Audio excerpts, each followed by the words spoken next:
90도가 또 안 맞잖니? 내가 마시는 차는 정확히 95도여야 한다고. 대체 몇 번을 가르쳐야 알아듣겠어? 인간의 끝없는 탐욕이 쌓아올린 견고한 바벨탑은 가장 연약해 보이는 자의 도끼 앞에서 얼마나 무참히 무너져 내릴까요? 완벽한 복수는 칼을 쥐는 것이 아니라 적의 비틀린 맹신을 교묘하게 조종할 때 비로소 완성됩니다. 본격적인 이야기에 앞서 백세행복센터 구독과 좋아요를 눌러주시면 매일 밤 여러분의 심장을 서늘하게 조여올 고품격 치정 스릴러로 찾아뵙겠습니다.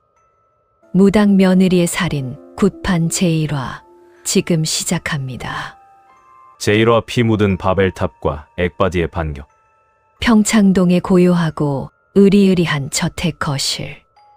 최고급 실크 가운을 걸친 시어머니 명숙은 김이 모락모락 피어오르는 찻잔을 아주 우아한 손짓으로 며느리 지연의 맨발을 향해 밀어 떨어뜨렸습니다. 쨍그랑 둔탁한 파여름과 함께 뜨거운 물이 지연의 하얀 발등 위로 쏟아져 내렸습니다. 피부가 붉게 달아오르는 끔찍한 고통 속에서도 지연은 신음 한 번 내지 못한 채 대리석 바닥에 납작 엎드렸습니다. 어머니, 죄송합니다. 제가 온도를 착각했습니다. 당장 다시 준비해 오겠습니다. 명숙은 차갑게 식은 눈으로 바닥에 엎드린 지연의 정수리를 내려다보며 아주 낮고 나긋나긋한 목소리로 속삭였습니다. 지연아, 내가 감히 우리 태준이의 아내 자격으로 이 숭고한 집에 들어온 줄 아니? 넌 내 귀한 아들에게 붙은 끔찍한 단명사를 대신 받아낼 액바지용 고기방패일 뿐이야. 내 친정 애비의 그 천박한 도박 빚을 단번에 갚아준 내 돈이 웃음니? 이 대궐 같은 집에서 숨을 쉬는 대가로 넌 평생 내 아들 대신 모든 애군을 뒤집어 쓰고 피눈물을 흘려야 해. 내 천박한 주제를 잊지 마렴. 네, 어머니. 명심하겠습니다. 제가 다 달게 받겠습니다. 명숙은 덜덜 떠는 지연을 벌레 보듯 지나쳐 최고급 가죽 소파에 깊숙이 기대 앉았습니다. 그녀가 이토록 며느리를 짓밟고 기괴할 정도로 저주와 미신에 집착하는 데는 그럴 만한 이유가 있었습니다. 지금 그녀가 누리는 이 수백억 대의 부와 명예는 과거 남편과 함께 수많은 서민들의 피눈물을 쥐어짜 내고 목숨을 끊게 만들어 쌓아 올린 피 묻은 바벨탑이었기 때문입니다. 매일 밤 억울하게 죽은 원혼들이 자신의 목을 조르고 아들의 심장을 파먹는 끔찍한 환각에 시달리던 명숙은 오직 무속의 붉은 피와 부정만이 자신과 아들을 지켜줄 것이라 광적으로 맹신하고 있었습니다. 사모님, 강남에 아주 기가 막힌 신딸이 하나 내려왔습니다. 죽은 사람 뼈가루 냄새만 맡고도 그 집안 기둥뿌리가 뽑힐 날짜를 정확하게 짚어낸다지 뭡니까?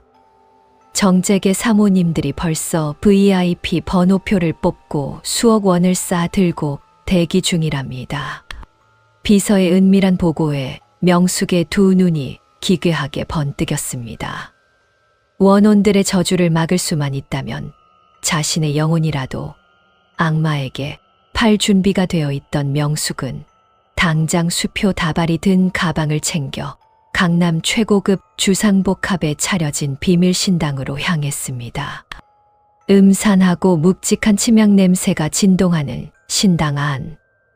칠흑 같은 개량 한복을 입고 서늘한 눈빛을 고요하게 빛내는 젊은 무당 화연이 옥좌처럼 거대한 의자에 앉아 있었습니다. 명숙이 거만한 미소를 지으며 돈 봉투를 탁자 위에 올려놓으려던 찰나 화연의 붉은 입술 사이로 소름 끼치도록 차가운 목소리가 흘러나왔습니다. 비린내가 진동을 하는구나. 평창동 저택 대들보마다 억울하게 목매단 원귀들이 주렁주렁 매달려 내 아들놈을 보며 피눈물을 흘리고 있어. 어머나, 보살님. 그게 무슨 말씀이신지. 저는 그저 우리 귀한 아들 사주나 좀. 거짓말 마라. 내년 서방과 쌍으로 기획부동산 사기를 쳐서 산동네 사람들 피 말려 죽이고 뺏은 돈이지 않느냐. 30년 전 농약 먹고 죽은 최 회장 영혼이 내 아들놈 숨통을 끊어놓으려고 지금 내 등짝에 찰거머리처럼 붙어 있는데 감히 내 앞에서 사주 타령을 해. 초상 치르기 싫으면 당장 그 더러운 피 묻은 돈 들고 썩 꺼져라. 명숙의 얼굴이 백지장처럼 새하얗게 질렸습니다. 30년 전 철저하게 위장하여 자살하게 만들었던 최 회장의 이름을 이 젊고 서늘한 무당이 정확하게 꿰뚫어 본 것입니다. 명숙은 평창동 사모님의 알량한 체면도 잊은 채 그 자리에 털썩 주저앉아 화연의 치맛자락을 부여잡고 오열하기 시작했습니다. 보살님, 제가 죽을 죄를 지었습니다. 보살님이 제 유일한 동아줄이십니다. 불쌍한 우리 아들 목숨 좀 살려주십시오. 원하시는 만큼 돈은 얼마든지 다 드리겠습니다. 제발 그 끔찍한 원귀 놈 좀 떼어내 주십시오. 화연은 바닥에 엎드려 벌벌 떨며 매달리는 명숙을 얼음장 같은 눈으로 내려다보았습니다. 명숙은 꿈에도 몰랐습니다. 자신을 쥐락펴락하며 영혼을 뒤흔드는 이 소름 돋게 용한 무당 화연이 바로 자신이 매일 집에서 짐승처럼 학대하고 짓밟는 며느리 지연의 친언니라는 사실을 말입니다. 돈은 필요 없다. 대신 내 입에서 나오는 말에 토를 다는 순간 내 아들놈은 당장 내일 아침 새까만 피를 토하고 죽을 것이다. 내 지시를 감당하겠느냐? 네, 명심하겠습니다. 보살님께서 시키시는 일이라면 제사를 저며서라도 바치겠습니다. 내년 집구석에 들인 그 며느리 년말이다. 넌 그년이 내 아들의 액바지라고 철석같이 믿고 있겠지만 완벽하게 틀렸다. 그녀는 액바지가 아니라 내 집안의 피 묻은 재물을 다 파먹고 아들의 양기를 말려 죽일 무시무시한 상문살이 낀 요괴야. 당장 그년의 길을 꺾고 집안에서 내쫓지 않으면 내 집구석은 석 달 안에 완벽하게 파멸할 것이다. 아, 그럴 줄 알았습니다. 그 요망하고 서늘한 년이 우리 집안에 처음 들어올 때부터 제 등골이 몹시도 찝찝하더라니. 보살님, 제가 당장 집에 가서 그년의 숨통을 조여놓겠습니다. 저에게 당장 살을 날리는 부적을 써주십시오. 제발요. 화연은 입가에 보일 듯 말 듯 한 기괴한 미소를 지으며 품속에서 시뻘건 달 피로 기괴하게 그려진 부적을 꺼내 명숙에 떨리는 두 손에 쥐어주었습니다. 오늘 밤 자정 정각. 내년 거실 한가운데서 이 부적을 태우고 그 며느리 년의 속옷을 가위로 갈기갈기 찢어 발겨라. 부적이 타들어가는 순간 그년의 몸속에 깃든 악귀가 아주 기괴하게 발악을 할 테니 두 눈 똑바로 뜨고 지켜보거라. 명숙은 부적을 가슴에 품고 신들린 사람처럼 미친 듯이 고개를 끄덕이며 신당을 빠져나갔습니다. 육중한 문이 닫히자 화연은 차가운 표정을 지우고 핸드폰을 꺼내 누군가에게 전화를 걸었습니다. 지연아, 나다. 방금 그 늙은 여우가 부적을 들고 집으로 갔다. 오늘 밤 자정이야.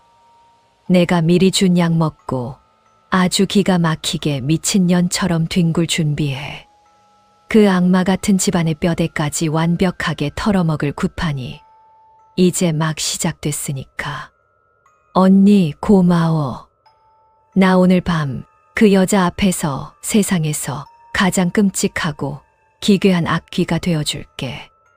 우리 가족 인생 망쳐놓은 저 지옥 같은 집구석 내 손으로 아주 우아하고 처참하게 찢어 발겨줄 거야.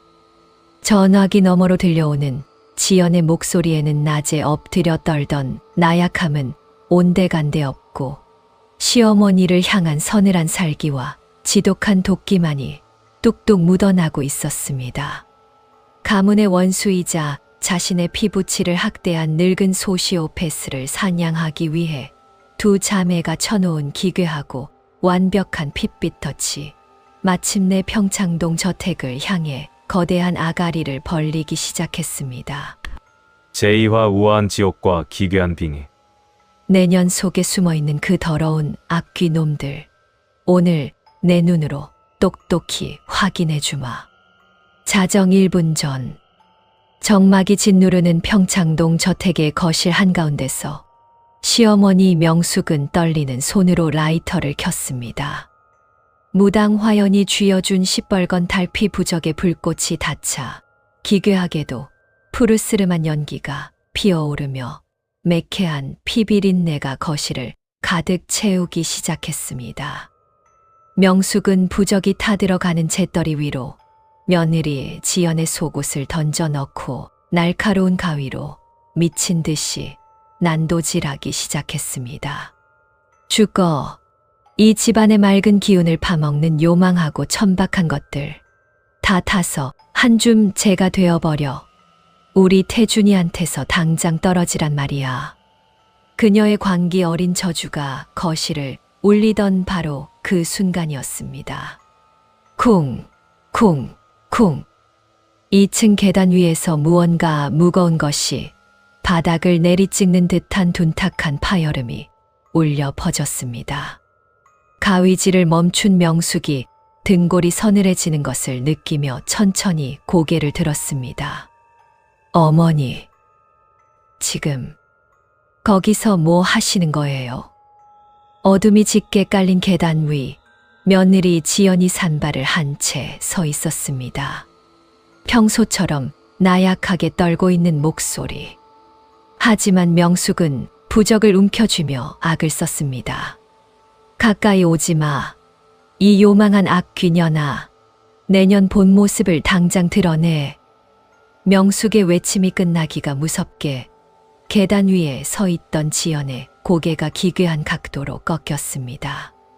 우두둑 두둑.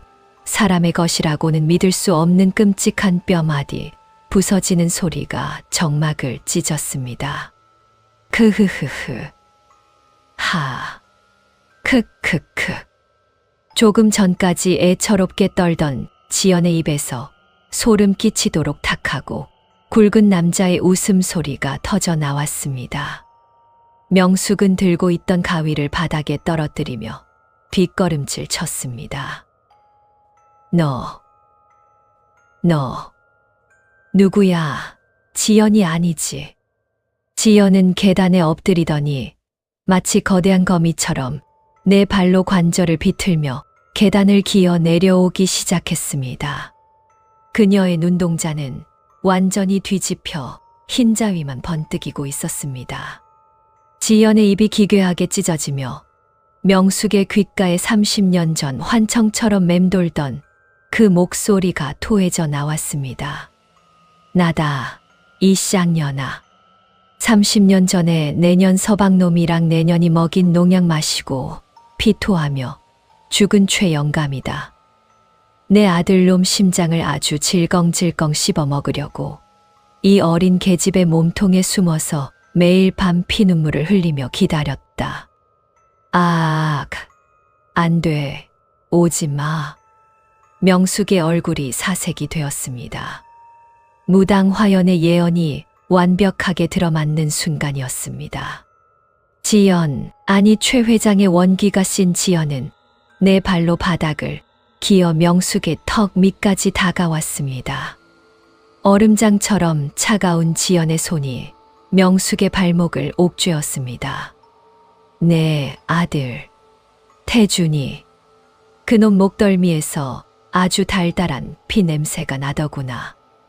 내가 오늘 밤 그놈 방에 들어가 숨통을 완벽하게 끊어주마. 내년이 내 자식들 피눈물 흘리게 한 것처럼 너도 찢어지는 고통을 맛보거라. 살려주세요. 최 회장님, 제가 잘못했습니다. 우리 태준이는 안 됩니다. 돈은 얼마든지 드릴 테니 제발 저한테 오십시오. 아, 명숙은 기저귀를 찬 어린아이처럼 바닥에 소변을 지리며 비명을 질렀습니다.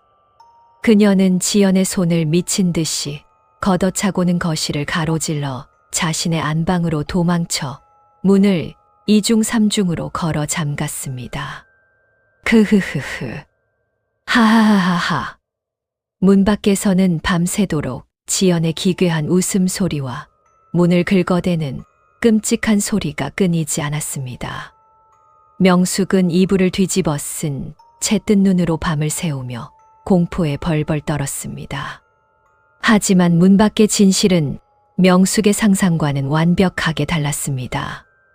안방문을 긁어대던 지연은 명숙의 흐느낌이 들려오자 서서히 몸을 일으켰습니다. 뒤집혔던 눈이 원래대로 돌아오고 기괴하게 꺾였던 관절을 가볍게 풀며 지연의 입가에 서늘하고 우아한 조소가 번졌습니다. 하, 바닥을 너무 기었더니 무릎이 다 아프네. 평창동 마녀가 오줌까지 지리고 도망가는 꼴이라니. 정말 우스워서 구역질이나. 지연은 옷에 묻은 먼지를 탁탁 털어내고는 아주 여유로운 손길로 핸드폰을 꺼내 통화 버튼을 눌렀습니다. 언니, 나야. 아주 완벽했어. 늙은 여우년이 내가 낸 최 회장 목소리에 완전히 속아 넘어가서 거품을 물고 기절 직전이야. 지금 방에 틀어박혀서 벌벌 떨고 있어. 전화기 너머로 무당 화연의 서늘하고 차분한 목소리가 들려왔습니다. 수고했다. 내 동생. 며칠 동안 빙의 연기 연습하느라 고생한 보람이 있네. 이제 그 오만한 늙은이는 날이 밝기도 전에 내 신당으로 수표 다발을 싸들고 기어올 거다. 그땐 아주 뼛속까지 발라주마. 부탁할게, 언니. 그 여자 입에서 스스로 전 재산을 다 바치겠다는 말이 나오게 만들어줘. 다음 날 새벽 동이 트기가 무섭게 강남의 최고급 비밀 신당 앞. 눈 밑이 퀭하게 파인 명숙이 커다란 명품 보스턴백 2개를 양손에 쥐고 미친 사람처럼 문을 두드렸습니다. 보살님, 생불님, 문 좀 열어주십시오. 제가 왔습니다. 문이 열리고 고요하게 차를 마시고 있던 화연의 발밑으로 명숙이 엎어지듯 기어 들어왔습니다. 보살님 말씀이 하나부터 10까지 다 맞았습니다. 어젯밤에 그년 몸속에 들어있던 최 회장 원기가 제 눈앞에 나타났습니다. 우리 태준이 숨통을 끊어버리겠다며 발악을 했습니다. 보살님, 제발 우리 아들 좀 살려주십시오. 명숙은 떨리는 손으로 보스턴백의 지퍼를 열어 젖혔습니다. 그 안에는 빳빳한 5만 원권 현금 다발이 터질 듯이 꽉 차 있었습니다. 여기 현금 10억입니다. 은행 문 열리자마자 긁어왔습니다. 당장 구슬해서 그 악귀년을 집안에서 쫓아내고 우리 아들 목숨 좀 구해 주십시오. 제발요.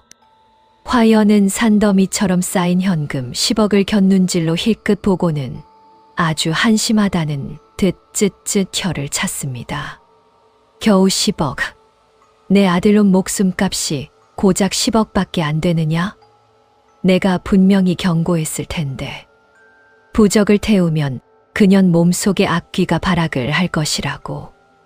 넌 이미 최 회장의 원귀를 정면으로 마주쳤고 그 원귀는 이제 며느리의 몸을 빠져나와 내 아들놈의 양기를 직접 뜯어먹기 시작했다. 이제 굿판 한두 번으로 쫓아낼 수 있는 단계가 아니야. 그럼 어찌해야 합니까? 전 재산을 팔아서라도 내 피를 뽑아서라도 바치겠습니다. 알려만 주십시오. 화연은 명숙의 얼굴 가까이 다가가 아주 은밀하고 섬뜩한 목소리로 속삭였습니다. 잘 들어라. 악귀가 내 아들놈을 타깃으로 삼은 이유는 내 아들놈 곁에 꼬리 9 달린 늙은 여우 요괴가 붙어 있기 때문이다. 그 음탕한 여우 요괴가 아들의 기운을 탁하게 만들어 악귀를 불러들이고 있는 거야. 명숙의 두 눈이 화등잔만하게 커졌습니다. 늙은 여우 요괴요? 그래. 내 아들놈이 밖에서 회사 공금까지 빼돌려가며 룸살롱 마담년이랑 허튼 짓거리하고 다니는 거 내가 모를 줄 알았더냐? 그 상간녀가 내 아들 피를 말리고 있어. 당장 아들놈을 집안에 가두고 그 여우년과 연락을 끊어내지 않으면 사흘 안에 내 아들놈 입에서 시뻘건 핏덩이가 쏟아질 것이다. 아들 태준의 불륜과 횡령 사실까지 정확하게 꿰뚫어 본 화연의 신통력에 명숙은 완벽하게 이성을 상실하고 말았습니다. 아, 보살님, 제가 눈이 멀었습니다. 제가 당장 우리 태준이를 집안에 꽁꽁 묶어두겠습니다. 그 요망한 불륜녀 년도 제가 사람을 시켜서 찢어 죽이겠습니다. 제 아들 곁에는 파리 새끼 한 마리도 얼씬 못하게 하겠습니다. 서두르거라. 내 아들놈의 명줄이 이제 촌각에 달렸다. 아들을 살리고 싶다면 수단과 방법을 가리지 말고 아들을 내 품 안에 감금시켜라. 네, 명심하겠습니다. 당장 집에 가서 우리 태준이부터 지하실에 가둬두고 문을 걸어 잠그겠습니다. 신당을 뛰쳐나가는 명숙의 뒷모습을 보며 화연은 탁자 위에 놓인 현금 10억 원 다발을 우아하게 쓰다듬었습니다. 시어머니 스스로 자기 아들의 인생을 지옥으로 처박게 만드는 완벽한 심리 조종. 가스라이팅의 덫은 이제 걷잡을 수 없이 평창동 저택을 올가매고 있었습니다. 제3화 탐욕의 핏줄, 그리고 파멸의 씨앗. 오빠, 어머님이 주신 회사 공금 이렇게 막 끌어다 써도 정말 괜찮은 거야? 나야, 이 최고급 스위트룸이 너무 좋긴 하지만 그러다 오빠 회장 자리 앉기도 전에 쫓겨나면 어떡해? 강남의 한 최고급 호텔 펜트하우스. 실크 침대 시트 위에서 와인잔을 굴리며 교태를 부리는 여자는 강남 템프로 룸살롱의 에이스 마담인 수진이었습니다. 그녀의 허리를 능글맞게 끌어안은 남자는 다름 아닌 명숙의 금쪽 같은 아들이자 지연의 남편 태준이었습니다. 태준은 코웃음을 치며 수진의 입술에 짧게 입을 맞췄습니다. 걱정 마. 우리 어머니는 지금 귀신한테 단단히 홀려 있어서 회사 장부 따위는 들여다볼 정신도 없으셔. 내가 페이퍼 컴퍼니로 빼돌린 공금만 벌써 50억이야. 늙은이는 매일 점집에 돈을 퍼다 나르고 집에 있는 내 액바지 마누라는 찍소리도 못하고 바닥이나 기어다니는데 내가 무서울 게 뭐 있겠어. 어머, 오빠도 참. 그래도 명색이 본처인데 너무 불쌍하잖아. 불쌍하긴. 친정 빚 다 갚아주고 우리 집 구석에서 밥 먹여주면 감지덕지 해야지. 난 그 음침하고 서늘한 기집의 얼굴만 보면 밥맛이 다 떨어져. 내 진짜 안주인은 너 하나뿐이야. 그러니까 오늘 밤도 오빠 기분 좀 확실하게 풀어줘봐. 태준이 음흉한 미소를 지으며 수진의 목덜미에 얼굴을 파묻으려던 바로 그 순간이었습니다. 쾅, 쾅, 쾅. 호텔 스위트룸의 육중한 문이 부서질 듯이 울리기 시작했습니다. 태준이 미간을 찌푸리며 자리에서 일어났습니다. 아씨, 뭐야? 어떤 미친 새끼가 프라이빗 룸까지 기어 올라왔어. 태준이 가운을 걸치고 신경질적으로 문을 벌컥 열어 젖히는 순간 시뻘겋게 충혈된 눈을 한 명숙이 검은 정장을 입은 건장한 경호원 4명을 대동하고 서 있었습니다. 어머니, 어머니가 여긴 어떻게? 짝. 태준의 말이 채 끝나기도 전에 명숙의 매서운 손바닥이 태준의 뺨을 무자비하게 후려쳤습니다. 고개가 휙 돌아간 태준이 당황하여 말을 더듬는 사이 명숙은 신들린 사람처럼 호텔 방 안으로 뛰어들어갔습니다.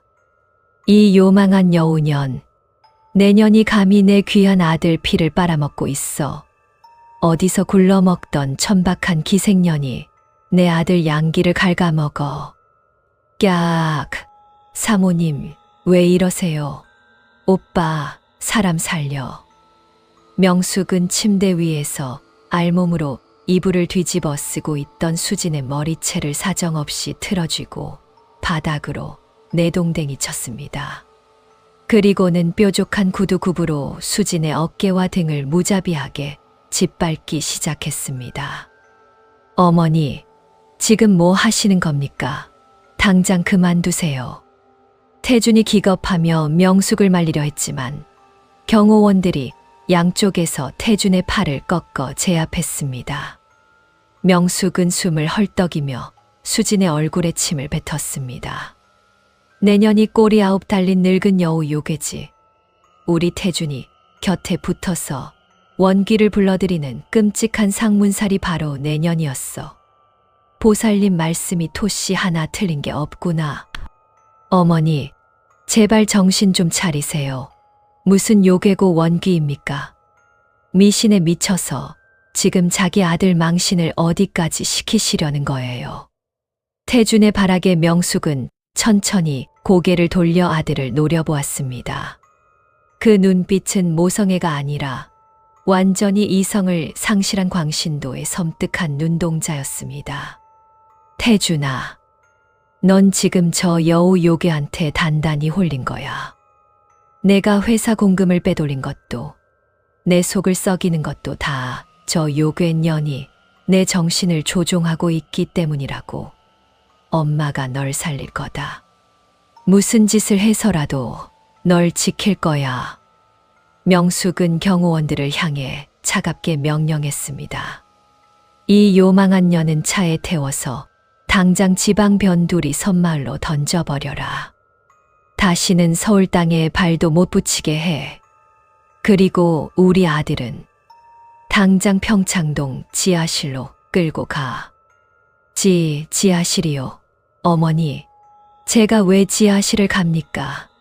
놓으라고, 이 새끼들아. 시끄럽다. 내 몸속에 스며든 여우 요괴의 도끼를 완전히 빼낼 때까지 넌 단 한 발자국도 집 밖으로 나갈 수 없어. 끌고 가. 강남 한복판에서 벌어진 끔찍한 납치극. 하지만 평창동 안방만인 명숙의 막강한 재력과 경호원들 앞에서는 누구도 입을 뻥긋하지 못했습니다. 같은 시각 평창동 저택. 지연은 거실 소파에 앉아 창밖으로 펼쳐진 아름다운 정원을 여유롭게 감상하며 고급 홍차를 음미하고 있었습니다. 조금 전 시어머니 명숙이 헐레벌떡 경호원들을 이끌고 남편의 불륜 호텔로 쳐들어가는 것을 두 눈으로 똑똑히 확인한 참이었습니다. 홍차 향이 오늘따라 아주 기가 막히네. 늙은 소시오패스가 지 손으로 지 아들 인생을 박살내러 가는 길이라 그런가. 지연의 입가에 차갑고 서늘한 미소가 번졌습니다. 그녀는 핸드폰을 들어 친언니이자 강남 최고의 무당인 화연에게 문자를 보냈습니다. 언니, 방금 늙은 마녀가 아들 잡으러 출동했어. 지하실 청소는 내가 아주 깔끔하게 해놨어. 그 인간 쓰레기 갇히기 딱 좋게. 곧바로 화연의 답장이 도착했습니다. 수고했다. 이제부터가 진짜 시작이야. 명숙은 아들을 잃을까봐 극도의 강박증에 시달릴 거다. 내가 옆에서 부채질을 좀 해줘. 아들이 발작을 일으키는 것처럼 보이게 내가 준 약을 아들 식사에 조금씩 다 넣거라. 알겠어, 언니. 내 남편이 미쳐가는 꼴. 팝콘 먹으면서 제일 앞줄에서 직관해 줄게. 얼마 후 저택 밖에서 거친 타이어, 마찰음과 함께 명숙의 밴이 도착했습니다. 경호원들에게 양팔을 결박당한 채 입에 재갈까지 물린 태준이 짐승처럼 짐짝 취급을 받으며 끌려 들어오고 있었습니다. 놔라, 이 미친 새끼들아. 조용히 못해.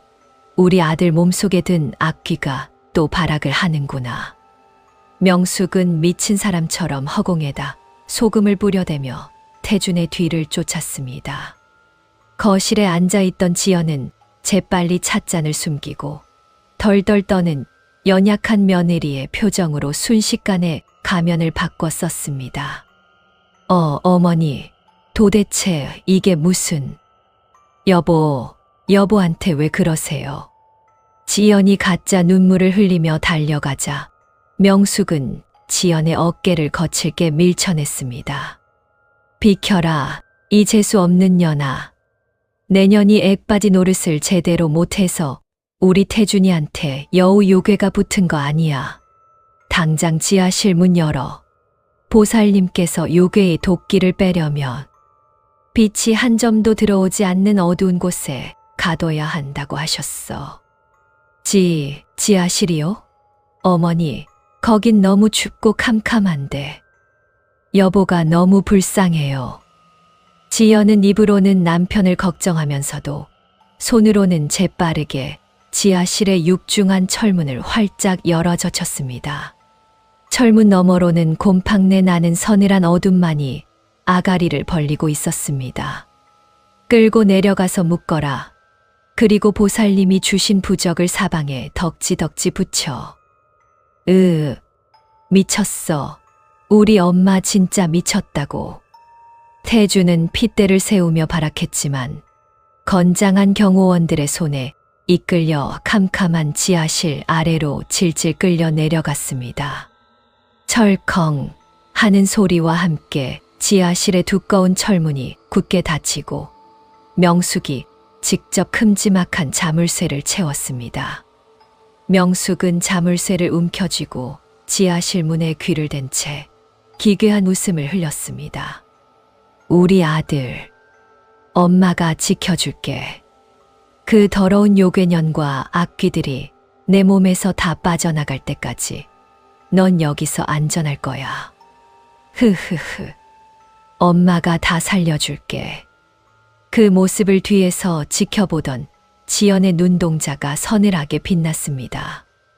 아들을 향한 비틀린 모성애와 미신에 대한 맹신이 결합되어 명숙은 완벽하게 이성을 상실한 괴물이 되어버렸습니다. 그리고 그 괴물이 갇힌 이 거대한 저택은 이제 두 자매가 마음대로 요리할 수 있는 완벽한 사냥터가 되었습니다. 제사와 피 묻은 핸들과 어미의 광기. 어머니, 제가 잘못했습니다. 다 제정신이 아니었어요. 그 여우 같은 년한테 홀려서 어머니의 깊은 뜻도 모르고 제발 이 어둡고 축축한 곳에서 꺼내주세요. 네. 평창동 저택의 지하 감옥. 며칠 동안 빛 한 줌 들어오지 않는 캄캄한 지하실에 갇혀있던 태주는 문을 열고 들어온 명숙의 바닥을 기며 거진 눈물을 쥐어짜냈습니다. 이대로 갇혀있다가는 정말 미쳐버리거나 저택의 소유권을 몽땅 빼앗길지도 모른다는 본능적인 위기감 때문이었습니다. 명숙은 피골이 상접한 아들의 얼굴을 쓰다듬으며 눈물을 뚝뚝 흘렸습니다. 그래, 내 새끼. 도끼가 좀 빠진 것 같구나. 그 더러운 요괴년의 냄새가 이제 안 나. 어서 올라가자꾸나.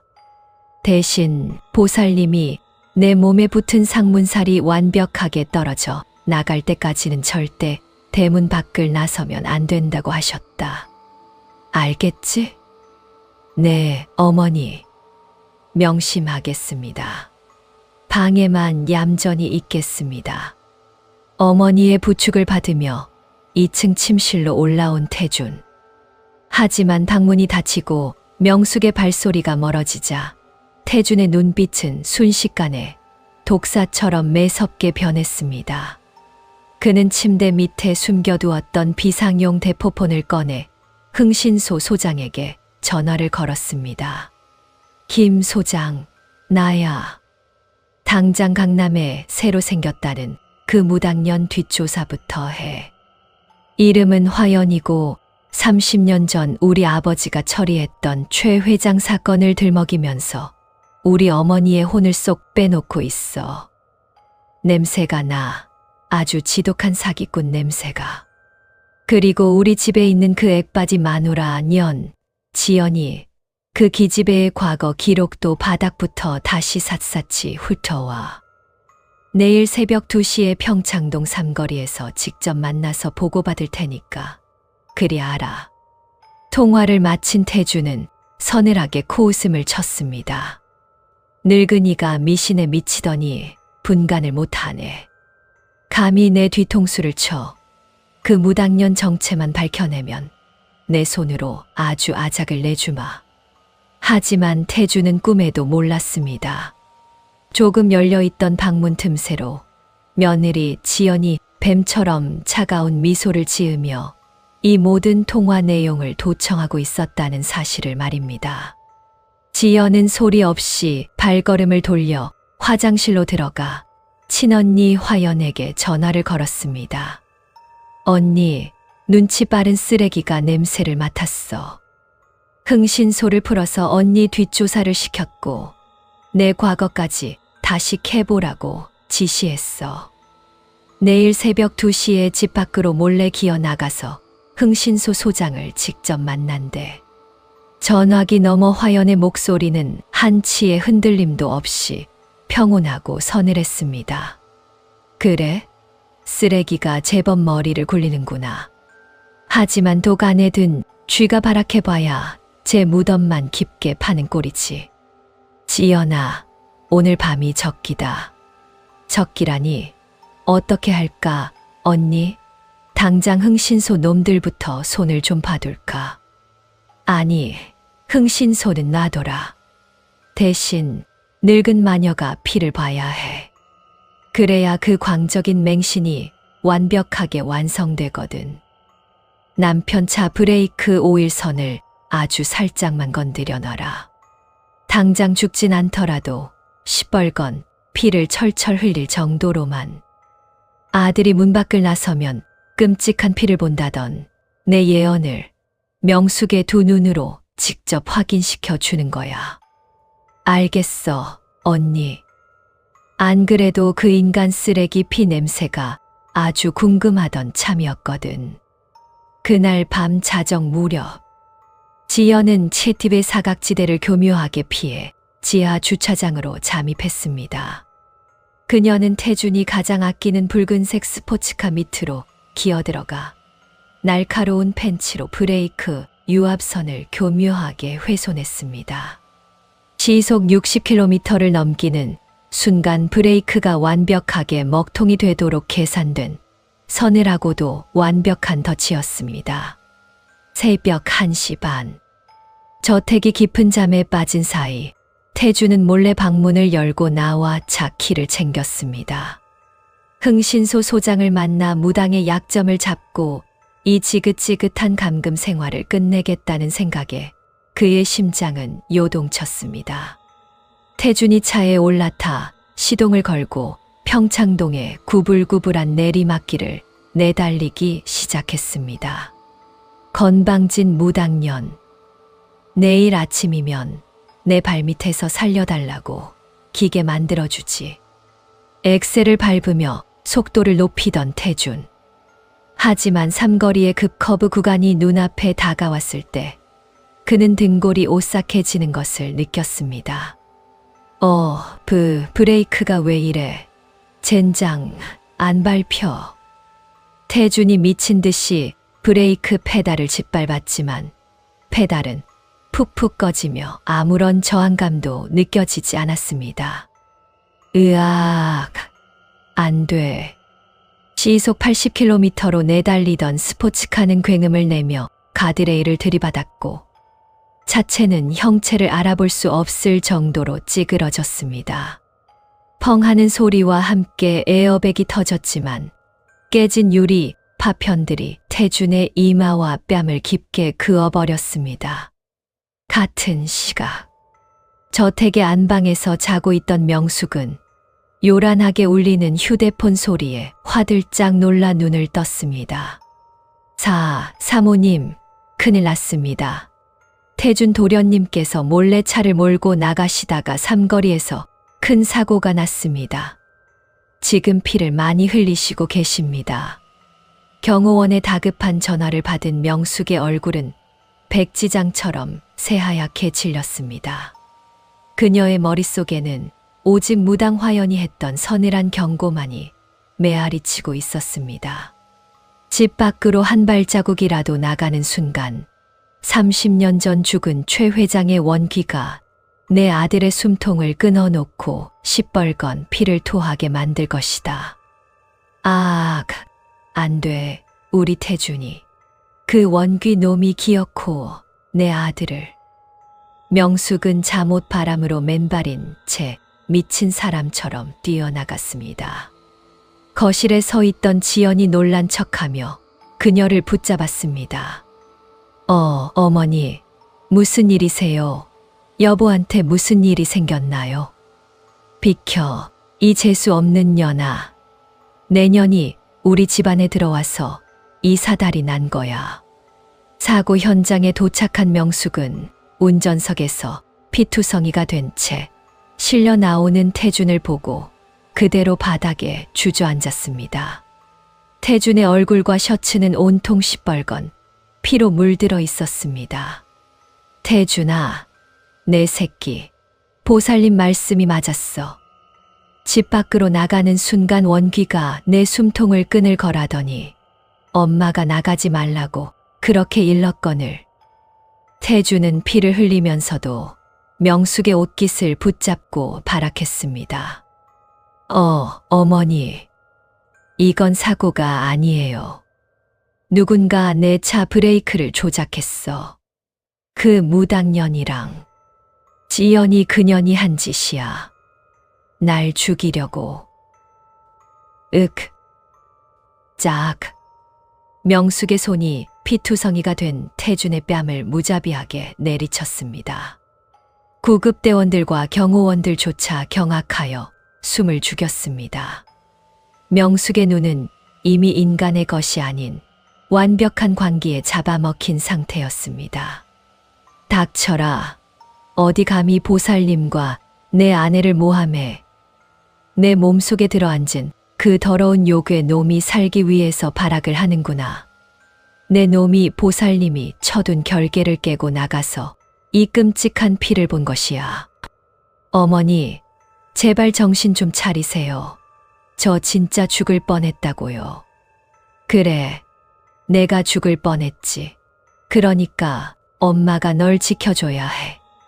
그 원귀 놈들이 2번 다시 널 해치지 못하게 이승의 빛이 닿지 않는 곳에 영원히 숨겨줄 거다. 명숙은 구급대원들을 거칠게 밀쳐내고 경호원들을 향해 소리쳤습니다. 당장 병원차 물려. 이 애는 병원에 갈 필요 없어. 당장 우리 집 지하실로 다시 끌고 가. 그리고 이번에는 절대 도망치지 못하게 아주 두꺼운 밧줄로 사지를 꽁꽁 묶어버려. 어머니, 미쳤어요? 나 피 흘리는 거 안 보여요? 이거 놔, 이 새끼들아. 태준이 처절하게 발버둥 쳤지만 명숙의 광기 어린 명령에 복종하는 경호원들에 의해 다시 짐승처럼 질질 끌려가기 시작했습니다. 그 아수라장의 한가운데서 지연은 맨발로 달려나와 남편을 걱정하는 척하며 가짜 눈물을 흘리고 있었습니다. 하지만 어둠 속에 가려진 그녀의 입꼬리는 환희로 기괴하게 비틀려 있었습니다. 핏줄을 향한 맹목적인 사랑이 무당의 새 치혀와 결합되는 순간 어미가 스스로 친아들의 목을 조르는 세상에서 가장 우아하고도 끔찍한 지옥이 완성되고 있었습니다. 이 악귀 놈아, 당장 내 아들 몸에서 나가지 못해. 지하 감옥에 포박된 태준. 명숙은 아들의 몸에서 귀신을 쫓아내야 한다며 직접 무당방울을 흔들며 자기 아들에게 끔찍한 채찍질을 가하기 시작합니다. 살려달라 울부짖는 아들과 관기에 휩싸인 어미. 그리고 그 모든 파멸의 촌극을 문 밖에서 와인을 마시며 우아하게 감상하는 지연의 소름 돋는 미소. 복수의 클라이맥스를 향해 치닫는 다음 이야기 절대 놓치지 마세요. 제5화 지하실의 성역. 친아들을 제물로 바치다. 명수가 똑똑히 들어라. 내 아들의 껍데기를 뒤집어 쓴 그 요괴가 살기 위해 아주 기괴한 발악을 할 것이다. 내 아들의 목소리로 울며 불며 살려달라 애원할 것이고 너를 어미라 부르며 내 심장을 갈기갈기 찢어 놓으려 들 것이다. 하지만 명심해. 그건 내 아들이 아니다. 내 아들의 양기를 파먹는 더러운 짐승일 뿐이야. 전화기 너머로 들려오는 무당 화연의 목소리는 칼날처럼 서늘하고 단호했습니다. 명숙은 피가 날 정도로 입술을 꽉 깨물며 두 손으로 스마트폰을 부여잡고 오열했습니다. 보살님, 제 심장이 끊어질 것 같습니다. 피투성이가 된 내 새끼를 어두운 지하에 묶어두고 어미인 제가 어찌 매질을 한단 말입니까? 차라리 제 목숨을 거두어 가시고 우리 태준이를. 어리석은 소리. 내가 나약해지는 순간 내 아들은 피를 토하고 혀를 깨물며 돼질 것이다. 그 요괴는 사람의 고통과 피를 먹고 자라는 법. 육신의 고통을 극한으로 끌어올려 요괴가 제 발로 아들의 몸에서 뛰쳐나가게 만들어야 해. 붉은 수수팥떡을 바른 회초리로 요괴의 숨통이 끊어질 때까지 내리쳐라. 그것만이 내 아들을 살릴 유일한 길이다. 뚝. 전화가 끊겼습니다. 명숙은 화연이 일러준 대로 시뻘건 부적이 덕지덕지 감긴 가죽 채찍을 손에 꽉 쥐었습니다. 그녀의 두 눈은 이미 모성애라는 이름의 기괴한 관계에 완벽하게 잡아먹혀 초점 없이 번뜩이고 있었습니다. 평창동 저택의 캄캄한 지하 감옥. 사방에 음산한 촛불 몇 개만이 일렁이는 가운데 태주는 두꺼운 밧줄로 의자에 꽁꽁 묶여 있었습니다. 이마와 뺨에서 흐른 피가 말라붙어 흉측한 몰골을 한 태주는 굳게 닫힌 철문이 열리고 명숙이 들어오자 살려달라며 발버둥을 쳤습니다. 어머니, 엄마, 제발 나 좀 풀어줘. 나 이마가 찢어져서 피가 멈추질 않아. 나 진짜 과다출혈로 죽을지도 몰라. 응, 엄마. 명숙은 눈물을 비 오듯 쏟아내며 태준의 앞까지 걸어왔습니다. 하지만 그녀의 손에 들린 끔찍한 가죽 채찍을 본 태준의 얼굴이 사색이 되었습니다. 어머니, 그거 뭐야? 그거 들고 뭐 하려는 거야? 이 더럽고 요망한 악귀 놈아. 어디 감히 내 귀한 아들의 목소리를 흉내내며 날 속이려 들어. 내 아들 몸에서 당장 떨어져. 이 짐승만도 못한 놈아. 짜. 소름 끼치는 파열음과 함께 명숙의 채찍이 태준의 가슴팍을 무자비하게 내리쳤습니다. 미쳤어. 엄마 나야. 나 태준이라고. 살점이 떨어져 나가는 듯한 고통에 태준이 짐승처럼 절규했습니다. 하지만 그 처절한 비명조차 명숙의 귀에는 요괴의 단말마로 들릴 뿐이었습니다. 명숙은 눈물을 펑펑 쏟으며 오히려 채찍을 쥔 손에 더 큰 힘을 실어 미친 듯이 매질을 퍼붓기 시작했습니다. 내 놈이 우리 아들 피를 말려? 내 아들을 사지로 몰아넣어. 죽어버려. 내 새끼 몸에서 당장 튀어나가란 말이야. 으악, 살려주세요. 어머니 제발. 제가 다 잘못했어요. 그 기집애 다신 안 만날게요. 회사 돈도 다 채워 넣을게요. 시끄럽다. 요괴년의 더러운 도끼가 아직도 아가리를 털고 있구나. 보살님 말씀이 맞았어. 넌 내 아들이 아니야. 지하실 안은 찢어지는 듯한 살파여름과 태준의 처절한 비명, 그리고 명숙의 기괴한 오열로 뒤엉켜 완벽한 생지옥으로 변해버렸습니다. 친어미가 친아들의 살갗을 찢고 피를 보며 사랑이라 맹신하는 세상에서 가장 소름 돋고 끔찍한 촌극이 벌어지고 있었습니다. 그리고 그 지옥의 문 밖, 지연은 최고급 뱅앤올룹슨 스피커를 방불케 하는 지하실 철문 앞에서 아주 우아한 자세로 최고급 보르도 와인이 담긴 크리스탈 글라스를 둥글게 굴리고 있었습니다. 사람 살려. 지연아, 밖에 지연이 없어. 여보, 제발 문 좀 열어줘. 문틈으로 새어나오는 남편의 처절한 비명소리를 안주 삼아 지연은 향긋한 와인을 한 모금 음미했습니다. 크레센도. 점점 고조되는 비명소리가 아주 훌륭한 교향곡 같네. 평창동 최고급 빌런 마녀가 자기 손으로 후계자의 숨통을 끊어놓는 소리라니. 이보다 달콤한 음악이 세상에 또 있을까. 지연의 입술 사이로 차갑고 서늘한 미소가 번졌습니다. 30년 전 시어머니 명숙의 사기 행각 때문에 목숨을 끊은 수많은 서민들의 피눈물, 그리고 그 원죄를 뒤집어 쓰고 평생을 노예처럼 짓밟혀 온 자신의 처참했던 과거, 그 모든 빚을 저 늙고 오만한 마녀가 자기 손으로 직접 치르게 만들고 있는 것입니다. 지연은 주머니에서 핸드폰을 꺼내 화연에게 전화를 걸었습니다. 언니, 지금 지하실 상황 아주 스펙터클해.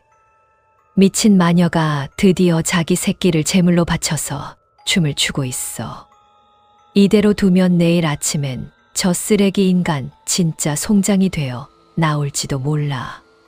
전화기 너머 화연이 낮게 웃음소리를 흘렸습니다. 그래, 피 냄새를 맡았으니 명숙의 이성은 이제 완벽하게 마비됐을 거다. 아들을 자기가 직접 때려잡고 있으니 그 극도의 죄책감과 공포를 달래줄 더 큰 구원이 필요해지겠지. 더 큰 구원. 이제 재산을 털어먹을 차례야? 명숙이 지쳐 쓰러져서 올라오면 내가 아주 연약하고 겁에 질린 표정으로 쐐기를 박아라. 아들의 몸에서 귀신이 안 나가는 이유는 이 집안에 쌓인 수백억의 재물에 피 묻은 원귀들이 찰거머리처럼 달라붙어 있기 때문이라고. 귀신을 속이기 위해 재산 명의를 바꾸게 만들려는 거구나. 완벽해, 언니. 내가 아주 기가 막히게 바람을 넣어둘게.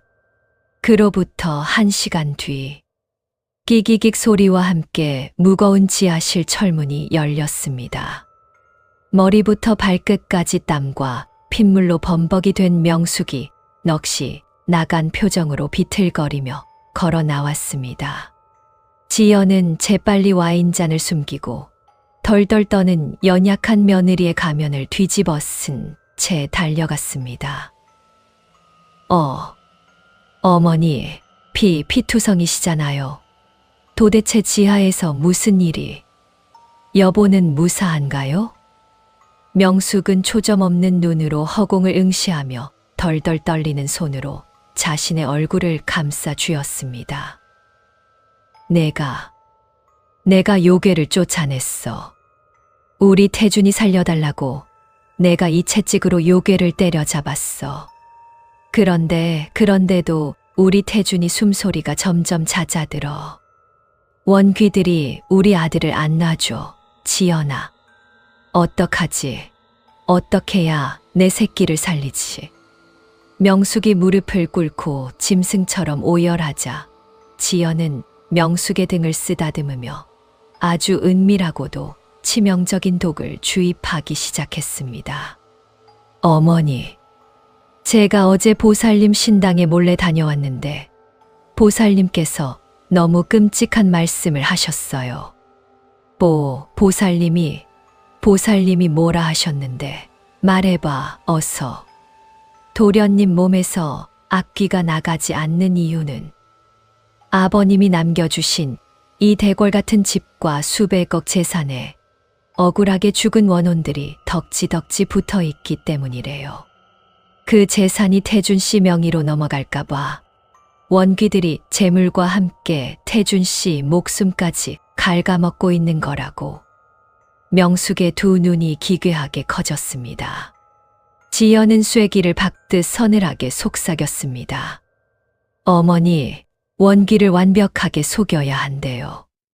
이 집안에서 가장 기운이 없고 천한 사람, 바로 액바지인 제 이름으로 모든 재산을 잠시 돌려놓아야 귀신들이 재물을 따라 제게로 옮겨오고 비로소 태준 씨가 살 수 있대요. 자신의 손으로 아들을 피투성이로 만들었다는 극도의 공포와 강박에 사로잡힌 명숙. 그녀의 귓가에 지연의 속삭임은 파멸을 알리는 악마의 자장가처럼 달콤하게 파고들고 있었습니다. 변호사 당장 들어오라고 해. 내 모든 재산, 건물, 주식 싹 다 며느리 지연이 앞으로 지금 당장 증여해. 아들의 목숨을 구하겠다는 관계에 완전히 눈이 먼 명숙은 수백억 대의 전 재산을 며느리 지연에게 합법적으로 넘기기 위해 스스로 인감도장을 찍어버립니다. 귀신을 속이려다 완벽하게 두 자매의 사기극의 영혼까지 털려버리는 시어머니. 평창동 저택이 합법적으로 지연의 손에 넘어가는 그 통쾌하고 짜릿한 복수의 순간. 다음 이야기를 절대 놓치지 마세요. 제6화 귀신을 속이는 완벽한 덫. 전 재산 합법 증여. 보살님, 그게 정말입니까? 우리 집안의 피 묻은 재산 때문에 귀신들이 태준이를 안 놔주는 것이란 말입니까? 명숙은 피 묻은 채찍을 바닥에 내던지고 미친 사람처럼 수화기를 향해 소리쳤습니다. 며느리 지연의 말을 듣자마자 강남의 무당 화연에게 전화를 건 참이었습니다.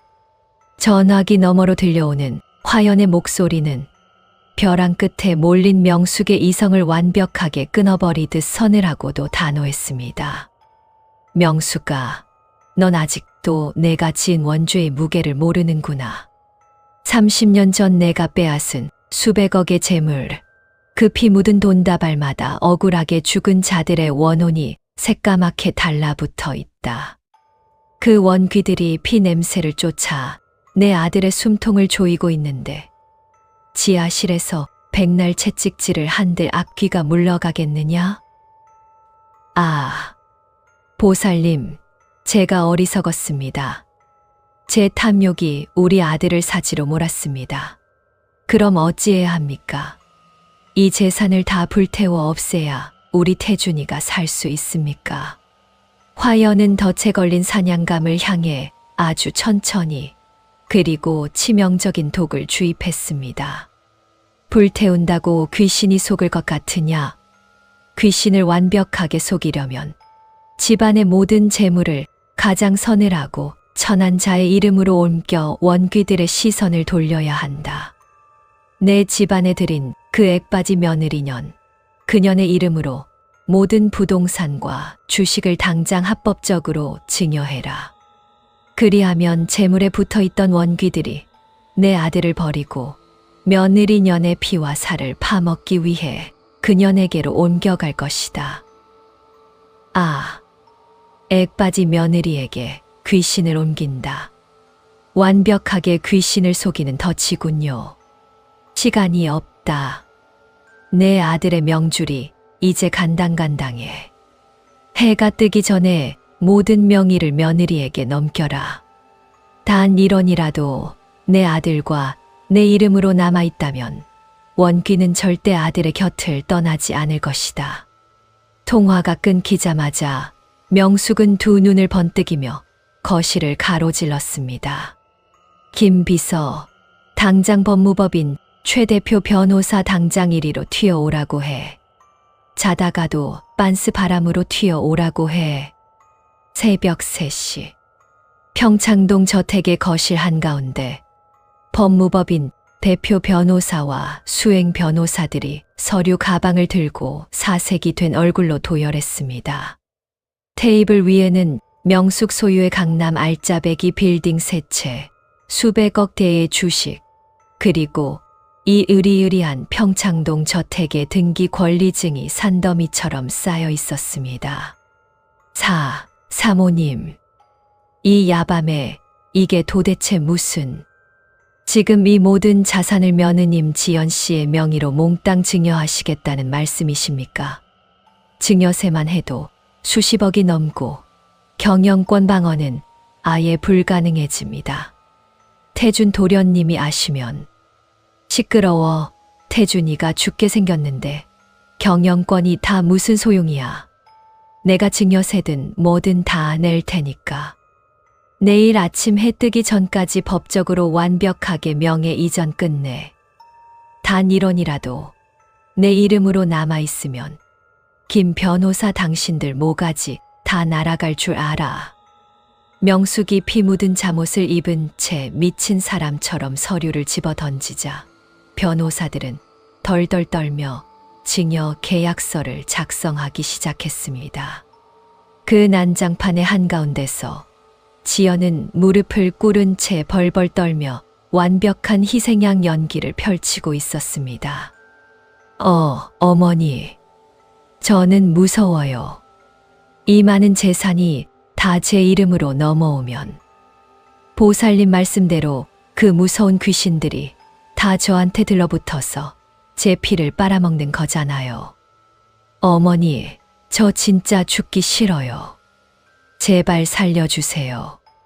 지연이 가짜 눈물을 흘리며 명숙의 바지가랑이를 붙잡자 명숙은 지연의 머리채를 거칠게 틀어쥐고 차갑게 내동댕이 쳤습니다.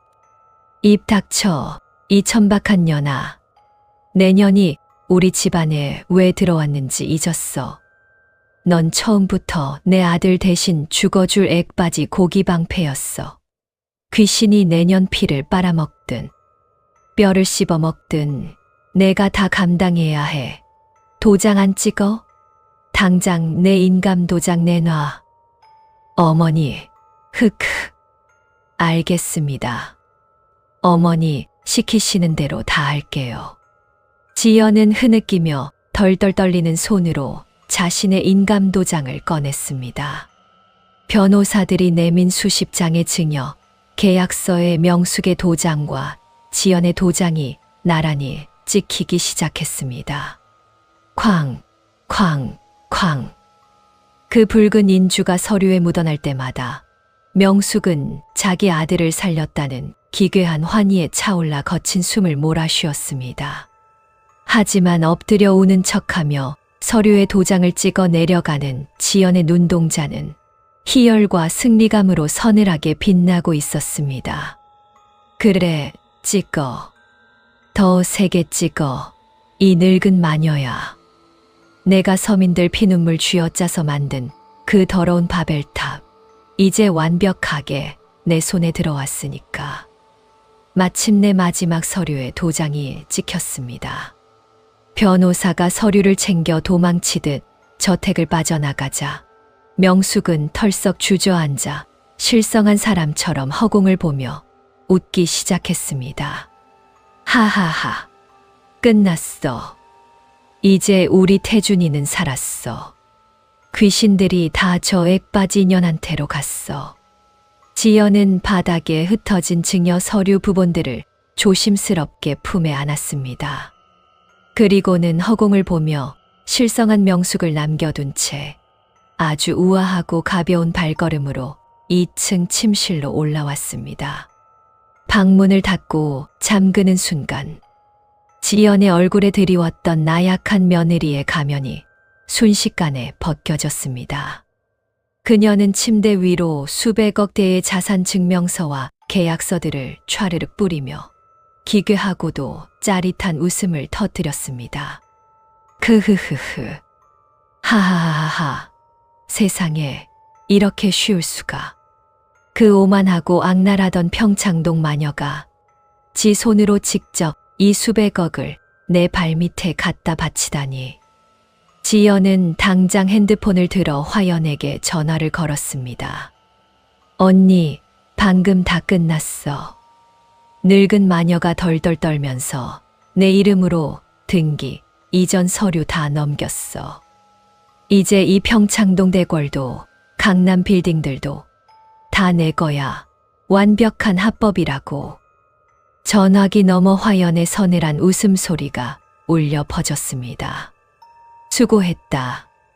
이성은 마비되고 맹신에 잡아먹힌 늙은이의 최후가 이렇게도 우스꽝스러울 줄이야. 자, 이제 마지막 클라이맥스가 남았다. 명숙을 이 저택에서 완벽하게 쫓아내고 지하실에 갇힌 저 쓰레기 아들놈과 함께 처참한 지옥으로 밀어넣을 시간이야. 언니, 다음 지시는 뭐야? 이 마녀를 어디로 치워버릴까? 태백산. 가장 깊고 험한 동굴 속으로 늙은이를 보내버려라. 귀신을 완벽하게 씻어내려면 사흘 밤낮을 굶으며 1000배를 해야 한다고 일러둘 테니 그 늙은이가 산속에서 손발이 찢어지도록 절을 하는 사이 우리는 이 모든 자산을 현금화해서 가장 화려하게 이 나라를 드는 거다. 아, 너무 완벽해서 소름이 다 돋네. 언니, 나 지금 당장 퍼스트 클래스 티켓 2장부터 끊을게. 목적지는 언니가 제일 좋아하는 하와이. 어때? 어둠이 걷히고 새벽이 밝아오는 평창동 저택. 지하실에서는 피투성이가 된 아들이 살려달라며 철문을 긁고 있었고 거실에서는 빈털터리가 된 줄도 모르는 어미가 아들을 살렸다며 허공을 향해 기괴한 절을 올리고 있었습니다. 그리고 2층에서는 두 자매가 합법적으로 빼앗은 수백억의 서류 위에서 승리의 샴페인을 터뜨릴 준비를 마쳤습니다. 탐욕으로 쌓아 올린 견고한 성벽이 어리석은 맹신에 의해 스스로 완벽하게 붕괴되는 순간이었습니다. 무당 화연의 마지막 지시. 태백산 깊은 동굴에서 물 한 모금 마시지 않고 1000배를 올려라. 전 재산을 넘긴 명숙은 아들을 위해 험한 산속으로 들어가 미친 듯이 절을 하기 시작합니다. 그 사이 수백억의 자산을 완벽하게 세탁한 지연과 화연 자매는 퍼스트 클래스에 올라타 화려한 출국을 준비합니다. 가스라이팅의 끝판왕, 완벽한 사기 복수극의 피날레를 향해 달려가는 다음 이야기. 절대 놓치지 마세요. 제7화 태백산의 맹신, 그리고 퍼스트 클래스의 건배. 보살님, 시키시는 대로 다 했습니다. 이 집구석의 모든 명의를 그 액바지 년 앞으로 완벽하게 돌려놓았습니다.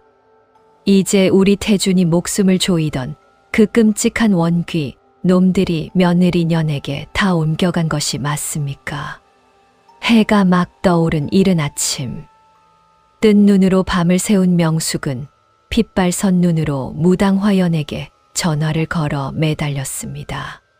전화기 너머로 들려오는 화연의 목소리는 이제 완벽하게 사냥감의 숨통을 끊으려는 포식자처럼 나긋나긋하고도 치명적이었습니다.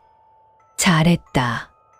방금 내 신당의 촛불이 기괴하게 요동치더니 시뻘건 불꽃을 뿜어내더구나. 원귀들이 드디어 내 아들놈의 몸에서 떨어져 나와 그 재물을 따라 액바지 며느리 년의 등에 달라붙었다. 하지만 명수가 아직 안심하기엔 이르다. 네, 또 무슨 문제가 남은 겁니까? 제가 피 같은 제 전 재산까지 다 내던졌는데 내가 그 피 묻은 돈을 쥐고 살았던 세월이 무려 30년이다. 그 지독한 살기가 하루아침에 씻겨 내려갈 것 같으냐? 귀신들이 액바지 년의 피를 다 빨아먹고 나면 또다시 내 아들의 목덜미를 찾으러 돌아올 것이다. 그것을 영원히 막으려면 내가 직접 산신의 기운을 받아 애군의 꼬리를 완벽하게 끊어내야 해. 산신의 기운이요. 어떻게 하면 됩니까? 보살님, 제발 저 좀 살려주십시오. 화연은 입가에 번지는 서늘한 조소를 숨기며 명숙을 세상과 완벽하게 단절시킬 기괴한 지시를 내렸습니다. 태백산 가장 깊은 골짜기에 무당들도 함부로 접근하지 못하는 음기가 서린 흑룡 동굴이 있다. 너는 당장 그곳으로 들어가라. 물 한 모금, 밥 한 숟갈 넘기지 말고 사흘 밤낮을 꿇어 엎드려 1000배를 올려야 한다. 내 무릎이 깨지고 손발이 찢어져 붉은 피가 동굴 바닥을 적실 때 비로소 산신이 감복하여 내 집안의 모든 애군을 거두어 갈 것이다. 명숙의 얼굴에 광기 어린 환희가 번졌습니다. 사흘 밤낮 1000배 하겠습니다. 100배, 1000배, 10,000배라도 하겠습니다. 제가 우리 태준이를 살릴 수만 있다면 뼈가 부서져도 절을 올리겠습니다. 명심해라. 동굴에 들어가는 순간부터 속세와의 연은 완벽하게 끊어야 한다. 핸드폰도 지갑도 모두 두고 가. 내가 중간에 포기하거나 누군가와 연락을 취하는 순간 산신이 노하여 내 아들놈의 심장을 그 자리에서 터뜨려 버릴 것이다. 네, 명심하겠습니다. 당장 태백산으로 떠나겠습니다. 전화를 끄는 명숙은 미친 사람처럼 등산복을 껴입었습니다. 거실에서 겁에 질린 척 연기하고 있던 며느리 지연을 향해 명숙은 도끼 품은 눈으로 침을 뱉었습니다. 이 천박한 년아, 넌 얌전히 이 집구석에 처박혀서 원귀들한테 피나 빨리며 죽어가기나 해. 보살님께서 우리 태준이 곁에는 파리 새끼 한 마리 얼씬 못하게 하라 하셨으니 지하실 문은 절대 열지 마. 내가 산신령의 기운을 받고 돌아올 때까지 태준이는 내 결계 안에서 안전할 테니까. 알겠어. 어머니. 그게 무슨 말씀이세요? 태백산이라니요. 혼자 가시면 위험해요. 닥쳐, 이 액빠진 년아. 내년이 내 길을 막으려 드는구나. 명숙은 지연을 거칠게 밀치고는 지갑과 핸드폰마저 거실 테이블에 팽개친 채 홀린 듯 저택을 빠져나갔습니다. 명숙이 탄 벤이 평창동의 내리막길을 완전히 빠져나가 시야에서 사라지는 순간 바닥에 엎드려 훌쩍이던 지연은 아주 우아한 동작으로 몸을 일으켜 세웠습니다. 그녀의 입가에 묻어있던 연약함은 흔적도 없이 사라지고 지독할 정도로 차갑고 매혹적인 승리자의 미소만이 남았습니다. 지연은 테이블 위에 명숙이 버리고 간 핸드폰을 발로 툭 차버리고는 언니 화연에게 문자를 보냈습니다. 마녀가 태백산 흑룡동굴로 출발했어. 사흘 동안 물 한 모금 못 마시고 무릎 다 깨져가며 절을 하겠네. 언니, 작전 완벽해. 곧이어 화연의 답장이 도착했습니다. 지금부터 시간이 생명이다. 브로커들은 이미 준비시켜뒀어. 강남 빌딩 세 채는 어제 시세보다 20% 싸게 내놓아서 방금 현금으로 전액 입금 완료됐다. 평창동 저택도 중국계 큰손한테 통매각 서류 넘겼어. 모든 현금은 안전하게 해외 조세회피처 페이퍼 컴퍼니 계좌로 세탁해서 넘겼다. 역시 우리 언니 일 처리 하나는 끝내준다니까. 나도 내 짐은 진작에 다 쌌어. 저 지하실에 묶여있는 쓰레기 밥도 며칠 전부터 끊었으니까 사흘 뒤에 늙은 마녀가 돌아오면 아주 기가 막힌 몰골을 마주하게 될 거야. 공항 VIP 라운지에서 보자. 여권 챙기고 우아하게 빠져나와. 지연은 명품 캐리어를 끌고 저택의 거실을 가로질렀습니다. 떠나기 전 그녀는 굳게 닫힌 지하실 철문 앞으로 다가갔습니다. 살려줘. 지연아. 목말라. 제발 문 좀 열어줘. 철문 너머로 남편 태준의 기어들어가는 목소리가 들려왔습니다. 어머니의 채찍질에 피투성이가 된 채 며칠을 굶주린 쓰레기의 최후. 지연은 철문을 손가락으로 톡톡 두드리며 서늘하게 속삭였습니다. 여보, 당신의 그 위대하고 광기 어린 어머니가 당신 살리겠다고 전 재산 내 이름으로 돌려놓고 태백산으로 떠나셨어. 이 집은 방금 중국 부자한테 팔렸고 나는 이제 이 지옥 같은 나라를 뜰 거거든. 사흘 뒤에 당신 엄마가 산에서 거지골로 내려오면 둘이서 사이좋게 평창동 길바닥에서 깡통이나 차. 알겠지? 지연아. 무슨 소리야. 지연아, 문 열어. 야, 이 쌍년아. 태준이 마지막 남은 힘을 쥐어짜내며 철문을 발로 찼지만 지연은 그 처절한 발악을 달콤한 비발디의 봄처럼 감상하며 여유롭게 뒤돌아섰습니다. 기익, 쾅. 평창동 저택의 육중한 대문이 닫히며 지연은 과거의 끔찍했던 사슬을 완벽하게 끊어냈습니다. 같은 시각. 강원도 태백산의 가장 음산하고 험준한 흑룡 동굴. 영하를 맴도는 산속의 매서운 추위 속에서 명숙은 바닥에 엎드려 미친 듯이 절을 하고 있었습니다. 우리 태준이 살려주십시오. 산신령님, 이 지독한 애군을 다 걷어내 주십시오. 뾰족한 암석 바닥에 무릎이 찢어지고 이마가 깨져 시뻘건 피가 흘렀지만 명숙은 고통조차 느끼지 못했습니다. 며느리에게 전 재산을 뺏긴 줄도 모르고 아들이 지하실에서 굶어 죽어가는 줄도 모른 채 오직 무당의 새 치혀가 만들어낸 허상을 향해 맹목적인 기도를 올리는 늙고 처참한 마녀의 모습이었습니다. 몇 시간 뒤 인천국제공항 제1여객터미널. 최고급 명품으로 머리부터 발끝까지 우아하게 치장한 지연과 화연 자매가 퍼스트 클래스 전용 라운지에 마주 앉았습니다. 강남 최고의 신딸 화연의 서늘한 개량 한복은 온데간데 없고 세련된 실크 블라우스를 입은 아름다운 여성만이 앉아 있었습니다. 승무원이 조심스럽게 다가와 최고급 돔페리뇽 샴페인을 두 사람의 크리스탈 잔에 채워주었습니다. 수고했어, 지연아. 30년 전 우리 아빠가 그 악마 같은 년놈들한테 사기당해서 농약 마시고 돌아가셨을 때 우리 맹세했었잖아. 내 피와 살을 깎아서라도 저 인간들 가장 높은 곳에서 가장 비참한 바닥으로 패대기치겠다고.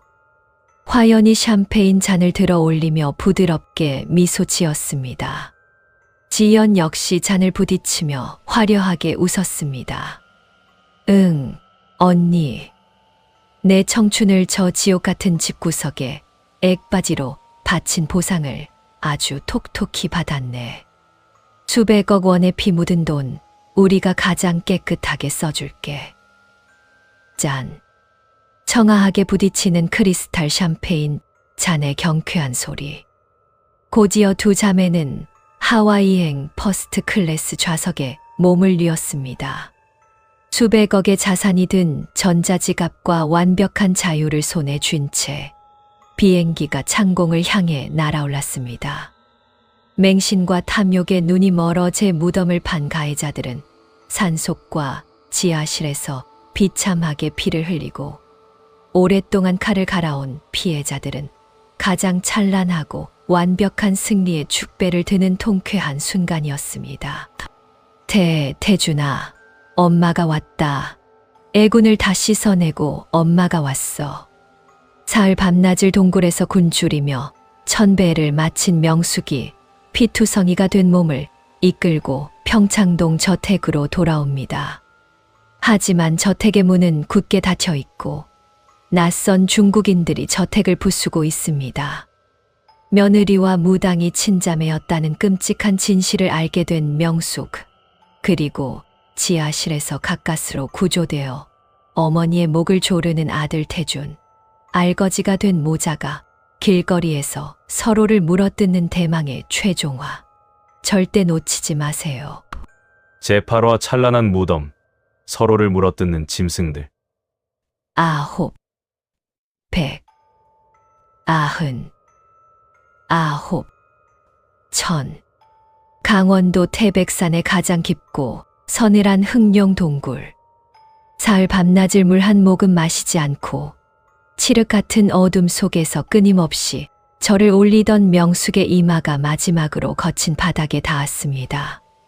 무릎의 연골은 다 달아뼈가 드러날 지경이었고 깨진 이마에서 흐른 피가 말라붙어 그녀의 얼굴은 기괴한 귀신 그 자체였습니다.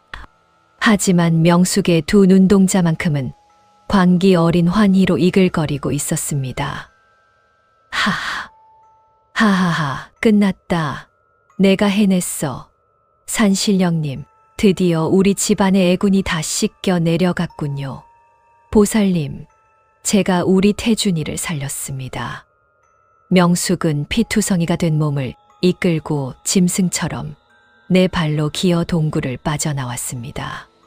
사흘 만에 마주하는 눈부신 햇살. 그녀는 자신이 며느리에게 넘겼던 수백억의 재산이 정화되어 다시 완벽한 자신의 것이 되었으리라 굳게 믿으며 떨리는 다리를 이끌고 서울행 택시를 잡아탔습니다. 몇 시간 뒤 평창동 저택 앞. 기사 양반, 잔도는 됐어. 내가 바로 이 대궐 같은 집의 안주인이야. 하하하. 명숙은 택시 기사에게 거드름을 피우며 내렸습니다. 하지만 그녀의 눈앞에 펼쳐진 광경은 그녀의 빈약한 이성으로는 도무지 이해할 수 없는 기괴한 것이었습니다. 굳게 닫혀 있어야 할 육중한 대문이 활짝 열려 있고 거대한 이삿짐 센터 트럭 여러 대가 마당을 점령하고 있었습니다. 낯선 인부들이 명숙이 목숨처럼 아끼던 최고급 이태리제 가구와 수입 샹들리에를 거칠게 뜯어내 마당으로 내동댕이 치고 있었습니다. 아니, 당신들 지금 내 집에서 무슨 짓을 하는 거야? 도둑놈들, 당장 내 가구 내려놓지 못해. 명숙이 피투성이가 된 몰골로 미친 듯이 소리치며 달려들자 중국어로 대화를 나누던 건장한 사내들이 험악한 표정으로 그녀를 가로막았습니다. 뭐야, 이 미친 할망구는 냄새 나니까 당장 저리 안 꺼져. 이 집주인 나오라고 해. 김 비서, 지연이, 이 애 빠진 년아. 넌 집구석 하나 안 지키고 뭐 하는 거야. 명숙의 악다구니에 말끔한 정장을 입은 중국계 부동산 에이전트가 서류 뭉치를 들고 걸어 나왔습니다. 아줌마, 조용히 좀 합시다. 여기 이제 당신 집 아니에요. 3일 전에 전 주인인 이지연 씨가 우리 회장님한테 시세보다 20%나 싸게 몽땅 다 팔고 나갔단 말입니다. 여기 매매 계약서랑 등기, 이전 서류 안 보여요? 지연이가 이 집을 팔아. 그럴 리가 없어. 그 명의는 귀신을 속이려고 잠깐 돌려놓은 거란 말이야. 내 건물, 내 주식 다 어디 갔어? 건물이요? 강남 빌딩 세 채도 다 며칠 전에 금매로 처분됐던데요. 그 여자 현금 수백억 챙겨서 진작에 해외로 튀었습니다. 명숙의 다리에 힘이 풀리며 그 자리에 털썩 주저앉았습니다. 눈앞이 하얗게 전멸했습니다. 그제야 무당화연의 서늘한 목소리와 며느리 지연의 순종적이던 가짜 얼굴이 머릿속에서 하나의 끔찍한 진실로 맞춰지기 시작했습니다. 아니야. 속았어. 내가 그년들한테 완벽하게 속았어. 내 돈, 내 수백억, 으아아. 명숙이 길바닥을 치며 짐승처럼 오열하던 바로 그 순간이었습니다. 삐용삐용삐용. 요란한 사이렌 소리와 함께 경찰차와 구급차가 마당으로 들이닥쳤습니다. 집을 수리하던 인부들이 지하실에서 끔찍한 악취와 희미한 신음소리를 듣고 신고를 한 것이었습니다. 들 것 빨리 가져와. 환자 상태 위독합니다. 맥박이 거의 없어요. 지하실 철문이 뜯겨 나가고 구급대원들에 의해 참혹한 몰골의 남자가 실려 나왔습니다. 밧줄에 꽁꽁 묶인 채 사흘 동안 물 한 모금 마시지 못해 피골이 상접한 남자. 바로 명숙의 금쪽 같은 아들 태준이었습니다. 어머니의 채찍질에 찢긴 상처들은 이미 골마 터져 파리가 들끓고 있었습니다. 태준아, 내 새끼. 아이고, 태준아, 엄마가 왔다. 내가 애군을 다 쫓아내고 왔어. 명숙이 눈물을 쏟으며 구급 침대로 달려들었습니다. 하지만 죽어가는 줄 알았던 태준의 두 눈이 명숙을 보는 순간 악귀처럼 핏발이 서며 기괴하게 번뜩였습니다. 으아, 이 악마 같은 늙은이, 이 미친년아. 태준이 마지막 남은 생명력을 모두 쥐어짜 내어 들것에서 튀어 올랐습니다. 그는 명숙의 목을 미친 듯이 조르며 길바닥으로 함께 나뒹굴었습니다. 태준아, 엄마야. 왜 이래? 엄마, 내가 사람이야. 무당년 새치 혀에 놀아나서 친아들을 지하실에 묶어놓고 채찍질을 해. 며느리년한테 수백억 전 재산을 다 갖다 바쳐. 넌 미친년이야. 내가 우리 집안을 다 망쳤어. 차라리 같이 죽어, 이 쌍년아. 태주는 짐승처럼 울부짖으며 명숙의 머리채를 틀어쥐고 아스팔트 바닥에 마구 내리찍었습니다. 아, 놔라, 이 호로 자식아. 내가 널 살리려고 산속에서 피눈물을 흘렸는데 다 널 위해서 한 짓이었어. 닥쳐. 지연이 그년이 마지막에 내 얼굴에 던지고 간 편지 못 봤어. 그 무당년이랑 지연이 30년 전에 당신들이 부동산 사기로 죽여버린 최 회장의 친딸들이라고. 당신이 그년들 입안으로 우리 전 재산을 고스란히 털어넣은 거라고. 이 멍청한 마녀야. 태준의 입에서 튀어나온 소름 끼치는 진실. 명숙은 숨이 막히는 고통 속에서도 동공이 기괴하게 풀리며 발작하듯 웃기 시작했습니다.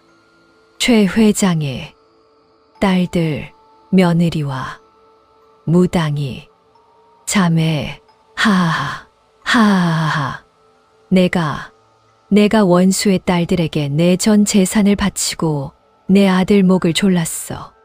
아하하하. 미쳐버린 어미와 이성을 잃은 아들. 경찰들이 뛰어들어 두 사람을 떼어놓으려 했지만 알거지가 된 모자는 서로의 얼굴을 핥히고 살점을 물어뜯으며 평창동 길바닥에서 가장 비참하고 더러운 짐승들처럼 뒹굴었습니다. 그들이 평생 서민들의 피눈물로 쌓아 올렸던 거대한 바벨탑은 그들 스스로의 맹신과 탐욕에 의해 단 사흘 만에 완벽한 무덤이 되어버렸습니다. 그리고 같은 시각, 지구 반대편 미국 하와이의 최고급 프라이빗 풀빌라. 눈부신 에메랄드빛 바다가 끝없이 펼쳐진 테라스. 선베드에 여유롭게 누운 지연과 화연 자매는 선글라스 너머로 쏟아지는 따뜻한 햇살을 만끽하고 있었습니다. 테이블 위에는 시원한 마티니 2잔과 해외 조세회 피처로 완벽하게 세탁된 500억 원의 계좌 잔고가 찍힌 태블릿 PC가 놓여 있었습니다. 언니, 한국 뉴스를 보니까 아주 가관이야. 평창동 저택 앞에서 모자가 서로 죽이겠다고 난투극을 벌이다가 쌍방 폭행으로 경찰서 철창에 갇혔다네. 전 재산은 깡통차고 빚쟁이들이 벌써 경찰서 앞에 진을 치고 있대. 지연이 여유롭게 웃으며 태블릿에 뉴스를 넘겼습니다. 화연은 마티니 잔을 들어 올리며 30년 묵은 지독한 한을 씻어내듯 눈부시고도 차가운 미소를 지었습니다. 스스로 지은 지옥불에 제 발로 걸어 들어간 짐승들의 최후치고는 아주 훌륭한 결말이네. 지연아, 고생 많았다. 이제 그 피 묻은 과거는 다 잊고 이 눈부신 천국에서 우리 마음껏 누리자. 응, 언니. 우리 가족의 진짜 인생은 지금부터니까. 그 인간 쓰레기들의 찬란한 무덤을 위하여 건배해. 쨍. 청아하게 부딪히는 두 자매의 마티니 잔소리가 부서지는 파도 소리와 함께 눈부시게 흩어졌습니다. 가해자의 비틀린 맹신을 이용해 스스로 파멸하게 만든 완벽한 가스라이팅. 단 한 방울의 피도 묻히지 않고 완성해낸 세상에서 가장 아름답고 소름 돋는 복수극이 마침내 찬란한 막을 내렸습니다. 어리석은 맹신과 지독한 탐욕이 부른 완벽한 파멸극. 무당 며느리의 살인, 굿판 끝까지 함께해 주셔서 감사합니다. 인류 마스터피스 소설이 주는 짜릿한 도파민을 매일 밤 느끼고 싶으시다면 잊지 말고 백세 행복센터 구독과 좋아요 꼭 눌러주세요. 다음에는 더 소름 돋고 통쾌한 이야기로 돌아오겠습니다. 늘 건강하세요.